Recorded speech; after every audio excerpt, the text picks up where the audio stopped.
At Taurus Marketing, CEO Sharon Williams takes pride in those she chooses to work with and support. As she says, we grow people, brands and businesses and create long-term relationships and friendships with people we like and believe in. No bull. It is, she believes, a measure of her success. One of those clients is Chris Zinn from Life Sherpa, an online financial advice platform.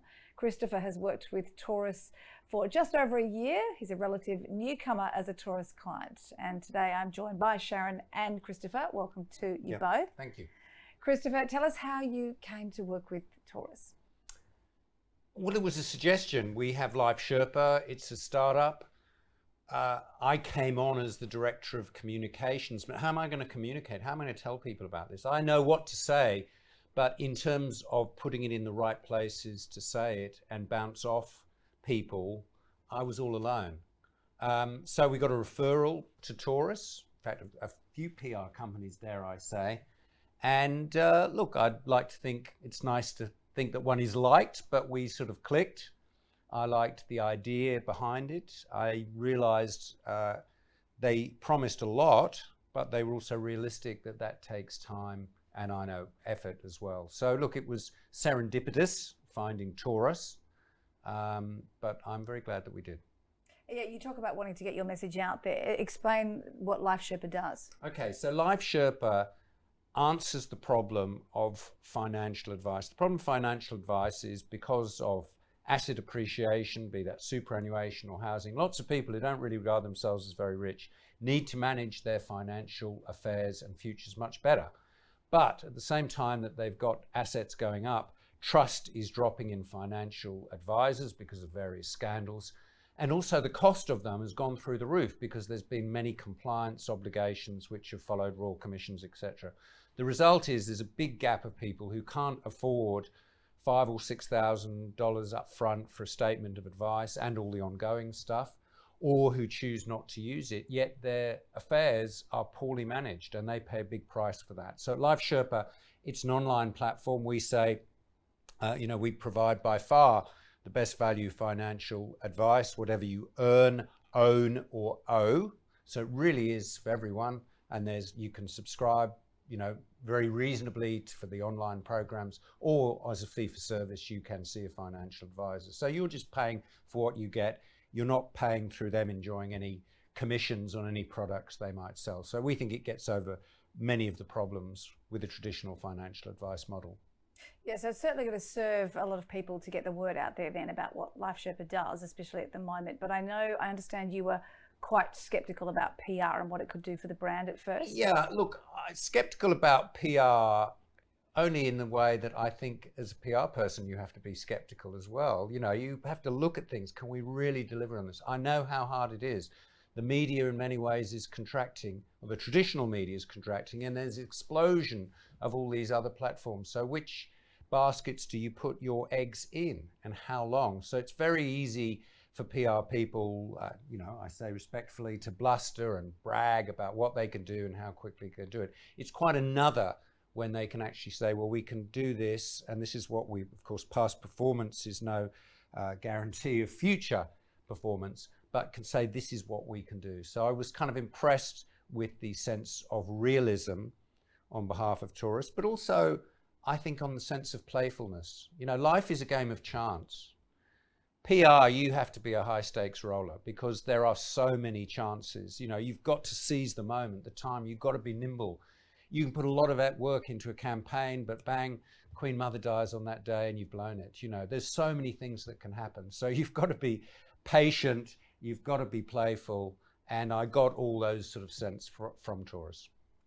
Sharon, you've had Life Sherpa as a client now for not quite a year or just over a year. Tell us what you've been working on with them in that time. So Life Sherpa came to us as a startup. So we've mainly worked with startups over the years, or we've had 30 years of working with startups. So we're very experienced in knowing what to do and what not to do. And therefore the joy was to take Life Sherpa on and run it through the methodology we have and have some fun together. And we knew a number of the members of staff and board members at Life Sherpa, and we're interested. It's exciting learning about finance, and that practical aspect was going to be fun. The team thought it was going to be fun. I knew Chris was going to be a demanding client, potentially because he'd been in the media, so he was going to be skeptical, and I liked that. I liked the idea that he came to us wondering how we were going to be, and I just knew we would be fine. And back to Taurus, we work with people we like, people we believe in, and we've had some fun. It's nice to be liked, but then it's nice to work with people that you like and you trust, and that I think the power of surprise is so important here, because actually the news and media is all about surprising people. And I think we have a product that's actually surprises people. They think, wow, that's not as scary or hard as I thought.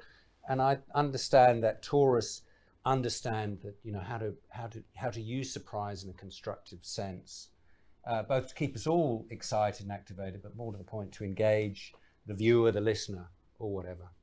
What have been some of the highlights of working with the Taurus team? She's in the room, so be nice. Oh, look, some of the highlights. I tell you, one of the real highlights is the intergenerational nature of the work. So the team is naturally young.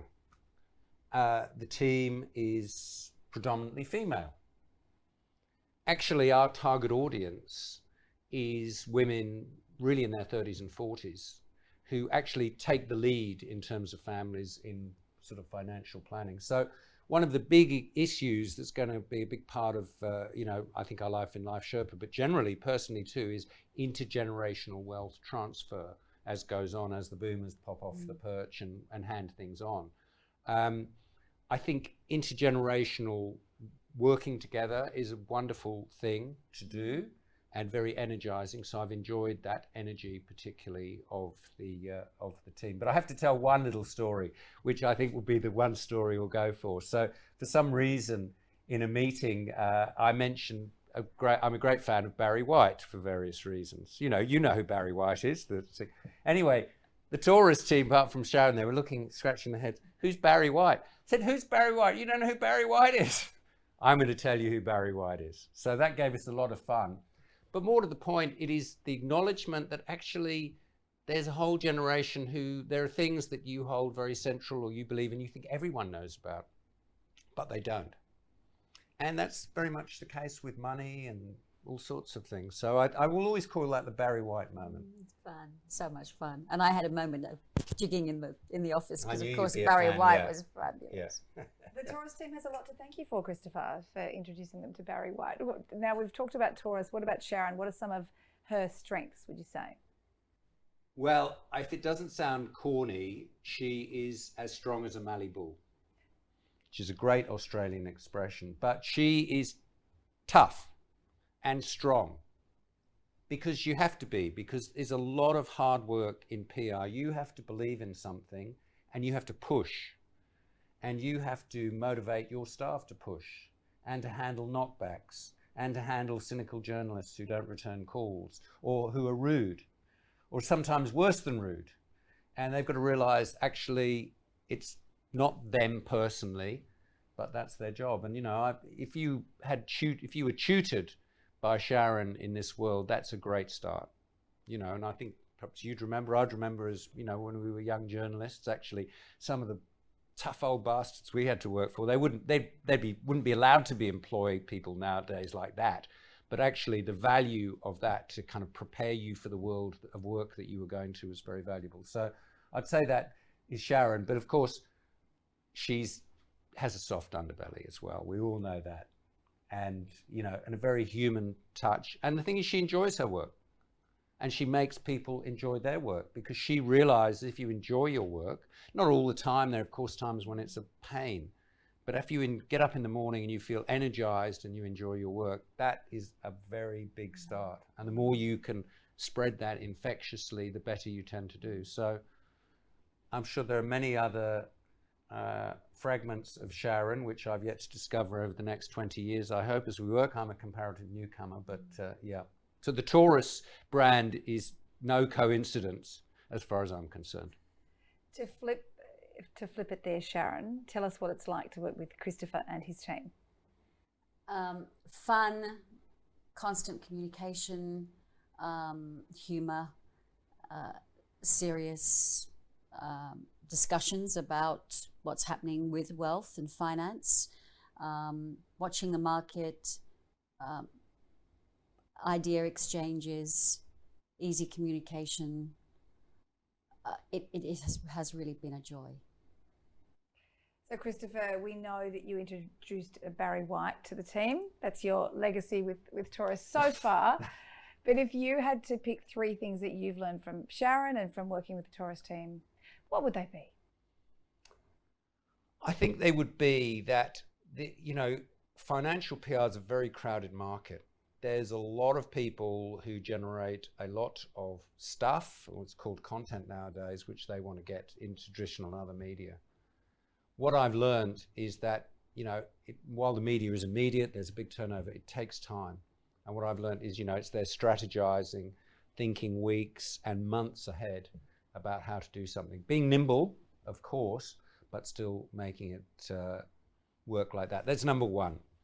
Number 2, I think that it's what I don't see, but what I conclude is the way that Sharon works with her people and recruits her people, and the effort and energy she puts into that, because it shines through in how they are and how I see them work and how I see them work with us, and how she sets them free to do their work, but she still keeps a sort of eye over the parapet just to check and engage from time to time. And I think that's a really good balance. And I'd say number 3 is there's always champagne in the fridge in the office, because you have to celebrate your successes and birthdays. I'm sure that they do.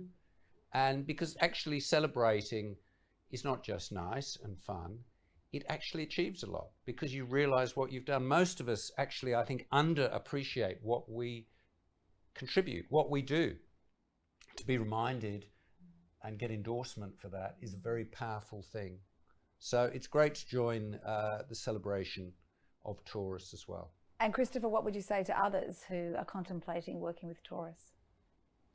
I would say, look, if you want to get all the blather and bubbles and BS of traditional PR, maybe don't come to Taurus, because they'll tell it to you straight, because that's their brand. I mean, it is a bull. They know what goes on there. If you want people who are going to be straight with you about what you have to offer, where they can place it, how long that might take, what it will cost, I would check out Taurus. There is actually a methodology. They just don't make it up off the top of their head, again, which some PR people do. They have a tried and tested methodology, and they work through it rigorously. So you might find that's worthwhile. But look, speak to Taurus, speak to Sharon, judge for yourself. Great endorsement. Thank you both.